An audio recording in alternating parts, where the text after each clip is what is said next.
I watched Trump speak at the Energy Summit in Pennsylvania today, so you don't have to, and here's my overview. All right, the craziest thing he said, his uncle who taught at MIT, he said that Ted Kaczynski was one of his students when Ted Kaczynski very famously went to Harvard, not MIT. Though they are in the same city, one would think he might know the difference. Somehow at a summit on energy and innovation, he brought up Biden 6 times in like 25 minutes. Because he's in Pennsylvania and word association is strong, he started talking about Butler, Pennsylvania first. And then the person sitting next to him was Senator McCormick, and he says that that guy was there at Butler and Trump told him to come up, but there was some logistical issue and people in the way, so he couldn't come up, and then suggests that had he come up, it was very possible he could have been killed. Also, if you didn't know, our country was dead a year ago and is now hot, hot, hot. He made sure to tell you that. Oh yeah, and that was every leader in the world he literally claimed. Off to a pretty good start. In addition to mentioning again that there's 5.1 trillion that's already come in from the Middle East, he now says that in 3.5 to 4 months, because he says the first couple months don't really count because you're just getting started, in 3.5 to 4 months, he's brought in $16 trillion. Okay, I will remind you the entire operating budget of the United States government over the course of a year is approximately $5 trillion.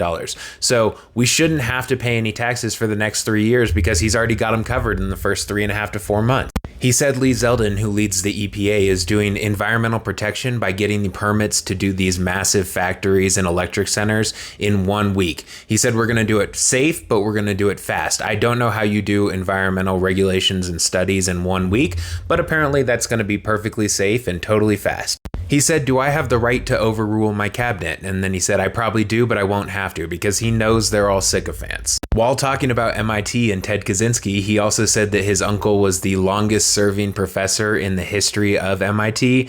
Quick Google search shows me that there's at least 10 professors who have served for longer than he did. He also does mention that Ted Kaczynski was a great student, which is true. He did get a PhD in mathematics, so I mean, that part was true.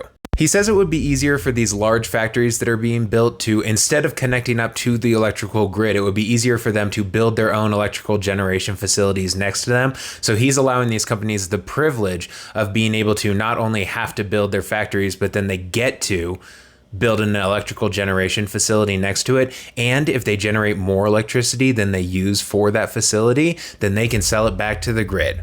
He says that wind energy just doesn't work. If any MAGA has made it this far, I will remind you that the red states of North Dakota, South Dakota, Iowa, Kansas, and Oklahoma all produce more than 25% of the total energy used in their state through wind alone, with Kansas producing almost 37% of their entire state's energy infrastructure through wind alone. He says again the big beautiful bill should have really been 7 bills, but he got him to force it all together, and then he bitched that they took the word great off of the beginning. He wants it to be the great big beautiful bill, not just the big beautiful bill. Oh, and by combining them all together, then you get something for everyone, because some of these parts, as he's mentioned before, had nothing beneficial to anyone in them. His words that he literally used, I swear to God.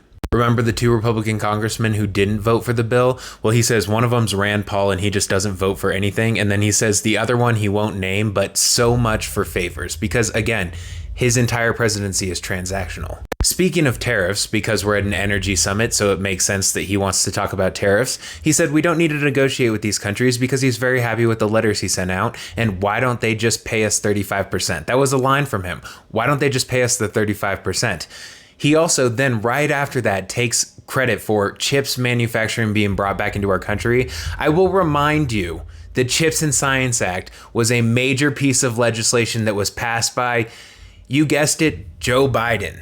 He says we have to call it clean, beautiful coal. Not that we should, but we have to, because otherwise, if we don't, people won't understand. And then says that China is way behind in energy production, but then says that China is way ahead, but then says that we're ahead, but then says that we have to catch up to China. He literally flip-flopped on that like 4 times on who's ahead. Very clearly, they're ahead of us. Talking about crowd sizes, because again, we're at an energy summit, he says that his crowd sizes at his rallies were the largest crowds in history. Just in history, claims that openly, and people listened and no one said he was dumb or anything at all. Because he's just 2 weeks away from everything, he says that we have had billions invested already, but we're going to have much more coming in just a couple of weeks. He says it's not going to be months, it's just going to be a couple weeks. He said the green news scam is the greatest scam in history, and then he remembers the auto pen and says, actually, maybe it was the auto pen, I don't know. I swear to God he said that. It's like he forgets that he claims that he still was cheated out of an election when we're talking about the biggest scams. But whatever. He doesn't remember that when it's not important. He said, when was the last time you've seen wind farms in China? He makes a claim that they have literally 0 wind farms in China and says that he hasn't seen any recently. Okay.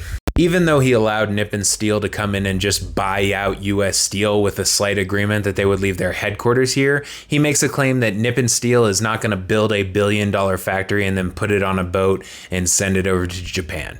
Because he, again, has no idea what he's talking about. And to wrap it all up, he said that he was just going to come and give a quick statement, which ended up being literally 25 minutes, and then leave. But these were the best and smartest and brightest people in the whole world in that room, and there was no way that he was going to leave. And he claimed that multiple interviews he put off in order to do this first. He told them, I had it scheduled with you, but I saw the people in that room and I had to go and do that first. You might have to wait to do your interview.